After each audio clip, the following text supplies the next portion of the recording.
Here they are, the Fourth and Long Fantasy Brothers. Welcome to the second Fourth and Long Fantasy Football Show. My name is Corey, and I am here with my actual brother, Justin. Hello, this is Justin. Episode 2, here we come. Justin, how are you since episode 1? I am great. You know, it's a weekend. It's a beautiful day. I've got some steaks that are going on the grill tonight, some local beer that I'll be enjoying. I just want to say thanks to all the folks that took the time to check us out for our first episode. Hope you guys enjoyed it. And on to episode 2. How about yourself, Corey? I'm pretty excited. I'm pretty happy. And looking forward to episode 2 now. Here we go. On today's show, we're underway with our quarterback and running back rankings. We'll be going through Justin's ranks for the 2020 fantasy season, starting with 2 major fantasy positions, the quarterback and the running back. Justin, before we begin, can you dive a bit into your process for ranking? Yeah, certainly. So there's a couple things that I consider as I'm going through my rankings process as we approach the season. And one of the things I'll mention before we get started is that this is incredibly fluid. You know, rankings will change as we move through the summer into August as we approach draft season. But there's a couple things that I've considered when I pulled together my first batch of rankings here, which we'll be going through today. The first is really the overall situation and expected offensive share for that particular player. I'm also looking at previous year's production.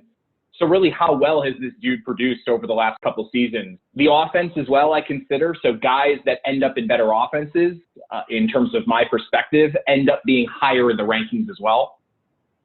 And then I also have to consider things like injuries, right? So overall durability tends to play a role in how these rankings are established. The other thing is the eye test, right? So we can learn a lot from stats, but you really have to see that it factor when it comes to a player, right? So there are certain guys that just stand out when you watch them on tape. Those guys are going to be much higher in my rankings as well. And then I typically like to also tier players as it relates to rankings. You know, not all players are created equal. So as I was reading through today's show notes and looking at kind of how you bracketed out these individual players that we'll discuss, it was really satisfying to see them grouped the way they were. I think the tiers or the groups that you have them in currently make a lot of sense, and they're relatively consistent with what we're seeing across the market right now. Now, before we get into the rankings, one thing I'll mention just as a caveat here is the rankings that we're going to review today are 0.5 PPR. So it's a nice blend or a happy medium between standard scoring and PPR scoring. It counts for both factors. So I thought that would be a good caveat to throw out there. But overall, rankings-wise, these will change. This is my first initial batch of rankings for the 2020 season, and looking forward to getting into it. Very good. So without further delay, let's get to it. let's talk rankings.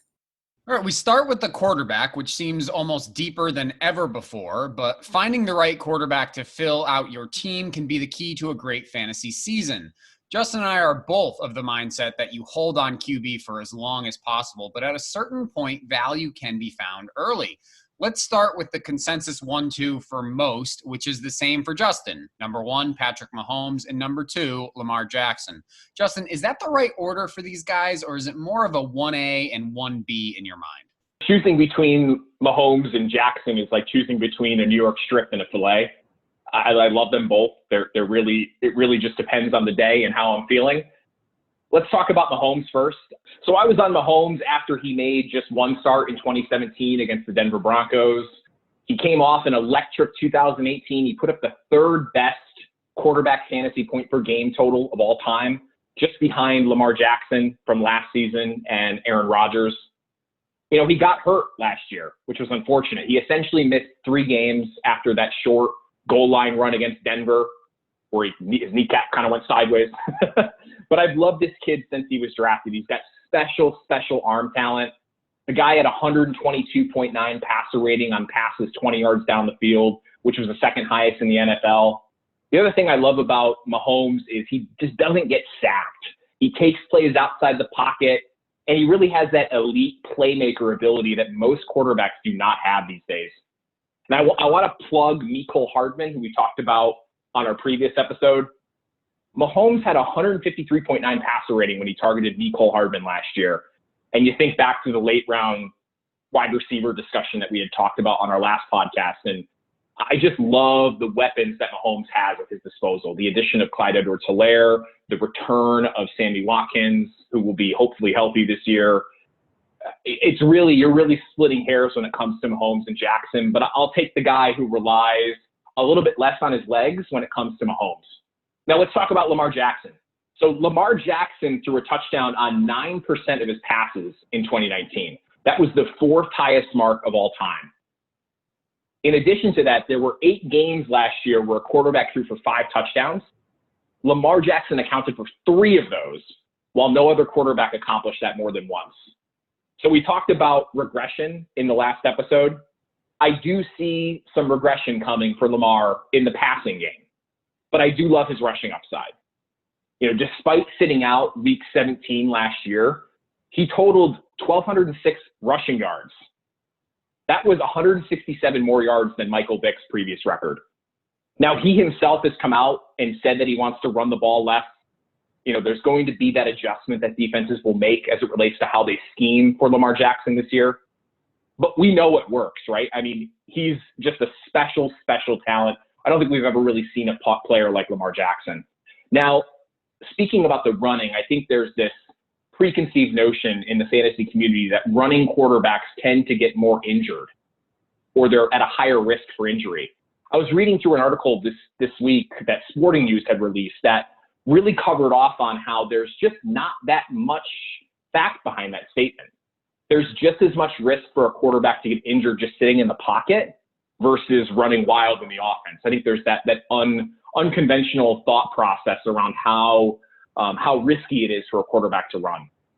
Now, as I mentioned earlier, I do see some regression on the passing side, but I think the rushing floor for Lamar, even if he does rush a little less this year, I think it just keeps him in that elite territory. And as I mentioned previously, when you're talking about Mahomes and Lamar, you're really splitting hairs here. I like either, but I do love Patrick Mahomes. I love his arm talent. So that's why he's my 1 and Lamar's my 2. Next up is a group of 5 guys who you'd find with most rankers, but Justin's order intrigues me. At 3, we have Russell Wilson. 4, we have Dak Prescott. And then things get interesting at 5 with Drew Brees. And finally, we round it out with Deshaun Watson and Kyler Murray. Justin, Russ, Dak, Deshaun, and Kyler all profile pretty similar. What makes you so bullish on Brees? I am a bit bullish on Brees. I think I'm a little bit higher than the consensus right now on Drew Brees this year. Most have him at number 8, so I am a bit higher on him at number 5. I just love me some Drew Brees, right? I mean, you think about Drew Brees, he's one of the more highly efficient quarterbacks in the NFL, and he has been for really the last number of years. He failed to break his own record of completion percentage by just a measly 0.1% last year. And he now owns 5 of the top 6 all-time seasons for completion percentage. Now, his offensive line afforded him one of the lowest sack percentages last year. But I love the weapons. I love the addition of Emmanuel Sanders. I love Michael Thomas and Jared Cook and Alvin Kamara in the backfield. And really, Drew Brees is one of the reasons why Drew Brees is so high on my rankings goes back to the familiarity scale approach that I talked about on our last podcast. Oh, that's a great point. Right? So Drew Brees and the Saints in general have remained relatively stable in relation to their offense, their scheme, their coaching, their offensive line, their quarterback, their weapons. If they actually added more to that offense, I believe, this year with the addition of Emmanuel Sanders. So Drew Brees was a familiarity scale winner in my mind, which is why I have him at number 5. Yeah, interestingly enough, I'm actually going against my normal style, which is going for the guys like Brees who are pretty stable. And I'm looking at those high upside guys in my top 5, top 6 quarterbacks. So I believe Brees is just outside of that in my rankings, but that's another topic for another day. Next up, we have Stafford at 8, Brady at 9, Rodgers at 10, Matt Ryan at 11, and Josh Allen at 12. Justin, you're big on Stafford while being a little lower than some others on the likes of Rodgers and Allen. Why is that? Yeah, I like Stafford this year a lot. He attempted a league-high 19.6% of his passes that went 20 yards in the air down the field. This guy likes to air it out. He really did last year. No other quarterback had a percentage higher than 16.5. I really like Stafford's weapons this year, which we talked about in the last episode. Now, his last 3 games before he got hurt last season, He had 10 touchdowns, and he averaged over 370 yards passing per game. That's pretty dang good. I'll take that. Matt Stafford's rock solid in my mind this season. Next up, I want to talk about Aaron Rodgers. I really want to have Rodgers higher in my rankings, right? From a pure skill quarterback perspective, Rodgers is one of the best in the league. But I wanted the Packers to add more weapons this year. I really did. There's no denying Rodgers' talent, right? There's no denying it. But he's got Devontae Adams and really who else, right? I mean, you've got Devin Funchess, Alan Lazard, Jay Sternberger. I just wish the Packers would invest in Rodgers more. I don't know how many more years we'll see of Rodgers with the Pack, but I want to put him higher, but I just can't this year. And then to wrap up this tier, Josh Allen. I fully acknowledge the fact that I am lower on Josh Allen than the consensus. I could see some upward mobility for Josh this year as we approach the draft season. I like the addition of Stephon Diggs. I think that really will help take Josh to the next level in terms of downfield passing. And don't forget, I mean, his offense has remained relatively stable when we look at it from last year to this. Kept Smokey John Brown. You still got Cole Beasley. You've got, Devin Singletary. They added Zach Moss. And I think Dawson Knox is a good tight end this year as well. I'm not saying he's a top 10 guy by any means, but he's got to fix those drops. He had 9 drops last year. Come on, bro. Catch the ball. I'm not saying he's relevant, but the dude needs to take a step forward. I like the weapons for Allen. Now, I'm not denying the ups and downs to Allen's game, but man, those highs are pretty dang high. So let's finish up on the quarterback position by rounding out the top 20-ish guys. Ben Roethlisberger, 13. Carson Wentz, 14. Jared Goff, 15. Ryan Tannehill, 16. Kirk Cousins and Baker Mayfield, 17 and 18. My question is, last episode you mentioned Drew Lock as a potential sleeper quarterback, and he's your number 19. So what makes you put these guys over him? Are these names safer in your mind? Yeah, so like I said on the last podcast, Drew Lock is free right now. He's most likely not going to get drafted in a 1 QB league at this point. And I am a bit higher on Lock than the consensus. In my mind, he really has nothing but upward mobility. I could really see him ending the season above all these guys, right? You look at the weapons that they've added to that offense with the addition of Jerry Jeudy, Melvin Gordon. I love Cortland Sutton. I think he's a great wide receiver. But I think I like the top tier upside of guys like Big Ben and Wentz, which are in this group here. They've done it before. That's really what it comes down to. I have to ask, Justin, because in my mind, the guy that I'm about to ask you about is a complete fantasy jabroni. Now, before I mention the name, let's talk about what that term means. A lot of people don't know the word jabroni actually is a spin on a wrestling term called the jobber. And what a jobber is in professional wrestling is basically a guy that you send out to the ring who is going to lose. That's basically his job. His job is to go out there, make other guys look good, and lose every single match that he's in. In my mind, Jared Goff is a fantasy jabroni. Every week you put him out there, you might as well just be sending out a losing squad. It doesn't matter. He's going to lose you weeks. He's going to lose you games. So why do you have Goff above Tannehill, Cousins, Baker, Drew Lock, all those guys? Maybe it's a bit of my appreciation for McVay's offensive schemes. Maybe it's the addition of Cam Akers this year. I think Jared Goff is a fine quarterback to target if you're looking at this tier of quarterbacks here. But as I mentioned previously, I like Roethlisberger. I like Wentz. And I even tend to like Baker a bit over Jared Goff. And these rankings will certainly change as we approach August and draft season. But I completely agree. I'm not necessarily going to be advocating for drafting Jared Goff in general. He is quite the jabroni. All right, running back time. Arguably the most important position in fantasy football and one that seems deeper this year than in years before, at least at the top end.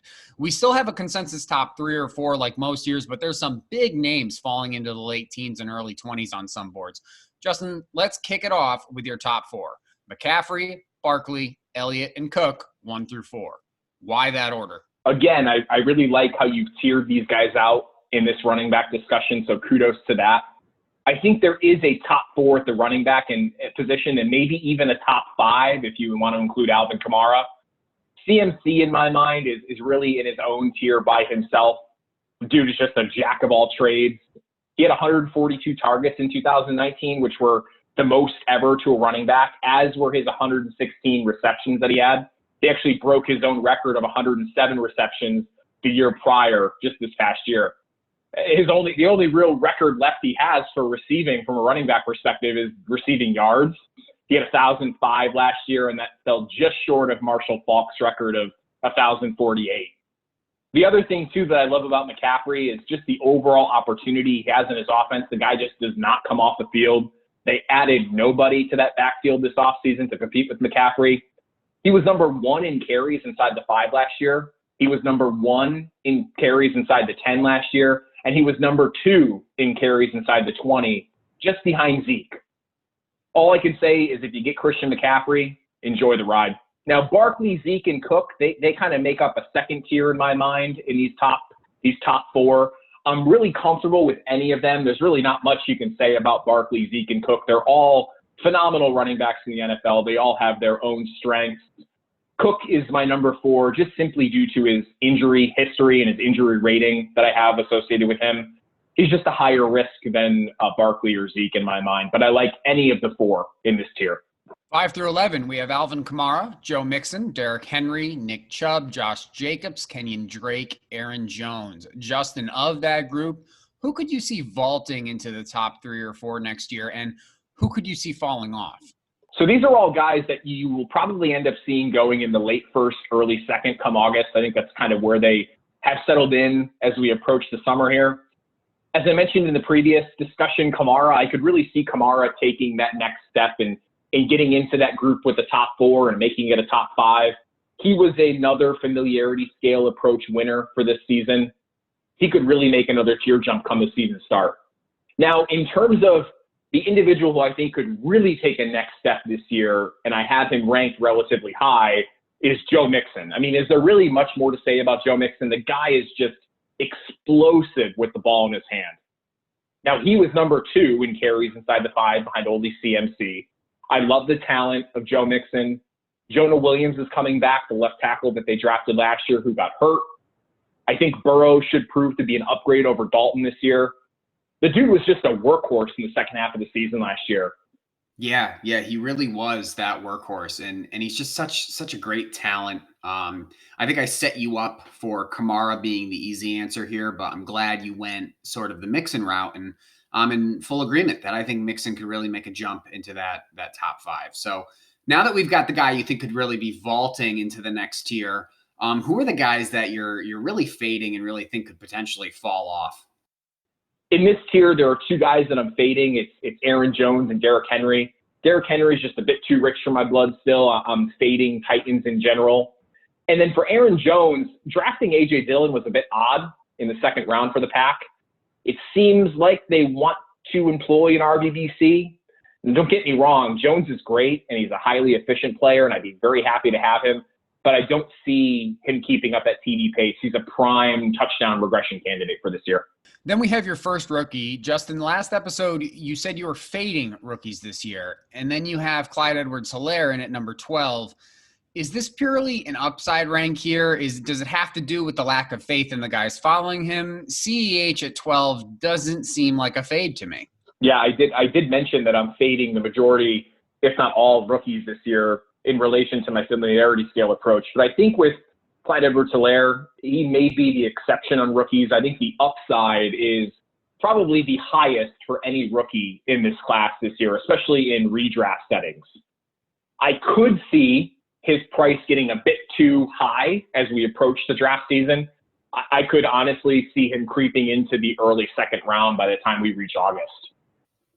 Yeah, no kidding. Rashad Penny and Sony Michel will certainly remind you that first round draft value isn't everything. But I think with Clyde Edwards-Helaire in the Kansas City offense, the opportunity that he has to really seize hold of that backfield and be an elite scoring running back, I think he's got a lot of upside. I think the ceiling for this season, for this coming year for Clyde, is probably around where Kareem Hunt was back in 2017 or 2018. And I'll take that if I can get a running back like that. So we follow that up with Austin Eckler and Miles Sanders at 13 and 14, 2 guys who are just flying up boards right now. Then you have Chris Carson, Todd Gurley, and Le'Veon Bell at 15, 16, and 17. And Justin, why does the fantasy world hate these three guys? I love your rank of these three underrated fantasy players. Why is there so much hate on these proven commodities? I love this group of running backs. I really do. If I could get one of these guys as my RB1, if I end up going wide receiver early, I'd love it. Chris Carson, steady hustling, baby. I was on Carson before he was hot. I don't think Penny's going to be a factor this year. He's not even most likely going to be ready for the beginning of the season this year. And I'm not afraid of Carlos Hyde, who just recently signed. I like Chris a lot this year. I think he's a great play.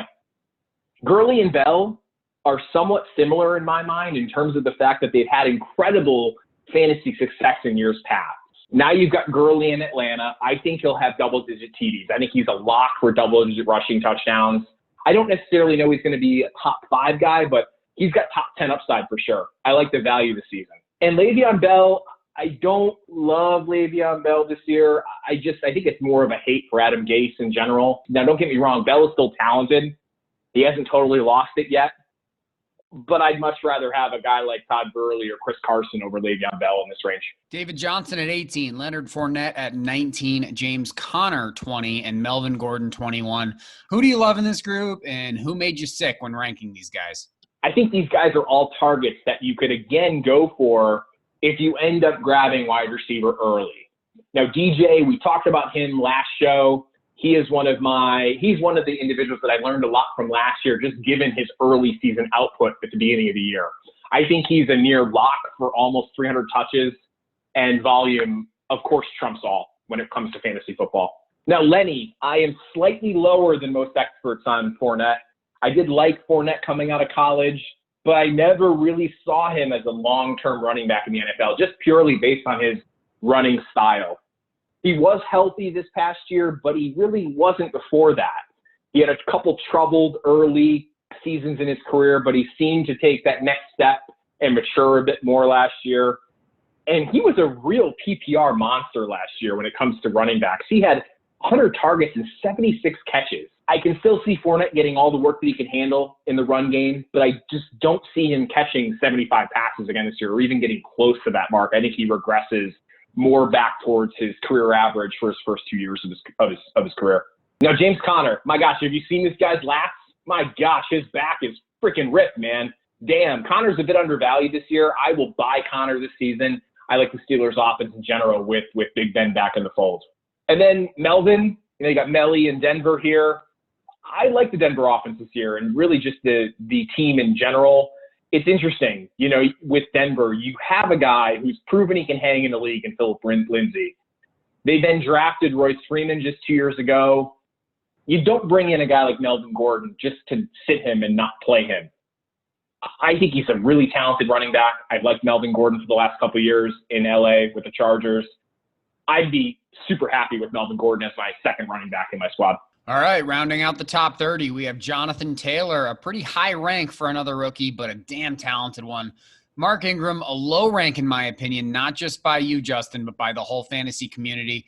Devin Singletary and David Montgomery, 2 second-year backs with loads of opportunity. Ronald Jones, a man I will have on every fantasy team I own this year. Cam Akers and your hype man, Darius Geis. Is this just a pick a guy you like territory? What are your thoughts on these players? Yeah, after this group of running backs that we're going to discuss here, this is really where the running back landscape starts to get a bit murky, right? So after this group, you're getting into some pretty serious RBBC territory. So this is really the last group of running backs that I think are really worthwhile discussing here on this episode. So let me start with Jonathan Taylor. So Jonathan Taylor, don't get me wrong. I think this dude has a super bright future. I mean, the guy had 2,200 yards from scrimmage last year at Wisconsin, and he had 2,000 plus rushing yards in back-to-back seasons. This guy was a spark score freak. He lit up the combine. He's not a guy that I love this season in redraft. I think he'll be slightly overdrafted this year just based on his name recognition and the fact that folks remember how well he did at Wisconsin and at the combine. Don't get me wrong, though. He's still my either 101 or 102 in dynasty drafts for this year behind Clyde Edwards-Helaire. Now, Mark Ingram is another interesting case this year. Ingram was incredibly highly efficient when it comes to the running back position last year with the Ravens. The Ravens should continue to be a really solid offense, right? But there's a couple detractors when it comes to Ingram this year, and I don't want to bet against him, right? Ingram's a great running back. He always has been. But he's 30 years old this year. The addition of Dobbins, who I thought was one of the better running backs in the class coming into this year, I like him a lot. And then you've still got Gus Edwards and Justice Hill, which are still in the fold. Now, Ingram and the Ravens in general were winners from a familiarity scale approach. And I'd love to have Mark Ingram as my RB2, RB3. I'm just not loving it this year as much, especially with the addition of Dobbins. Now, Singletary, I think there was there was an expectation coming into this year that Singletary would be the bell cow. I always knew that the Bills were going to draft somebody to replace Frank Gore. Singletary is another highly efficient player, right? He makes the most of his touches. He's slippery. He has great contact balance. I'd expect a very similar workload as last year for Singletary and similar output as well. I think he will end up being a very similar player. He's not going to have that workhorse role with Zach Moss in the fold. But I like Singletary as my RB2 or RB3, especially if I go wide receiver early. And then Monty, we talked about Monty last week, David Montgomery from the Bears. I'm beating the drum, man. I'm beating the drum on David Montgomery. I like him a lot this year. And then Rojo next. No more Peyton Barber in the fold. You know, I like Rojo over Keyshawn Vaughn this year. I think the hype on Keyshawn Vaughn is getting a bit out of hand, to be honest with you. Yeah, man. I mean, in some places he's being drafted over him. I just think it's crazy. I don't get it. So what's the thing about Rojo? What's the detractor? Why this low? I think when it comes to Rojo, you're looking at one thing specifically, which he struggled with, and that's pass protection. I think if he can prove that he's gotten better in terms of pass protecting, I think it is Rojo time this year. I think it really is. Yeah, man. Rojo time. I really think it is. I'm with you there. We won't touch on Geis at the end because we really talked about Geis a lot in our first podcast. So if you're interested in hearing Justin's thoughts and my thoughts on Geis, jump back to episode 1. Check that out. But we got one more guy that's left, and that's Cam Akers. What are your thoughts on Cam? Cam Akers is another guy that I really like this year. You know, he's a 5-star high school running back. He pretty much was the offense at Florida State last year. I look at him, and when I watch his tape, I almost see Dalvin Cook. And you know, we can't ignore the fact that Henderson and Malcolm Brown are still there, right? But I like Cam. He's an underrated pass catcher, and he's also a really solid pass protector. I like Akers this year, even though the offensive line is still not great with the Rams. I think Akers is a great player in general, and I think he'll be a really, really, really solid dynasty player to target for most of those players playing dynasty. All right, that'll do it for show number 2. Justin's complete QB and RB rankings are in the show description on YouTube. We will dive a little deeper into the later round running backs in future episodes. Remember to subscribe, download, follow, like, comment, whatever you have to do to show some support. I'm Corey. And I'm Justin. And this has been the Fourth and Long Fantasy Football Show. See you next time. Royalty-free music courtesy of Ben Sound. The views and opinions expressed on today's episode are that of the Fourth and Long Fantasy Football Show. Remember to like and subscribe.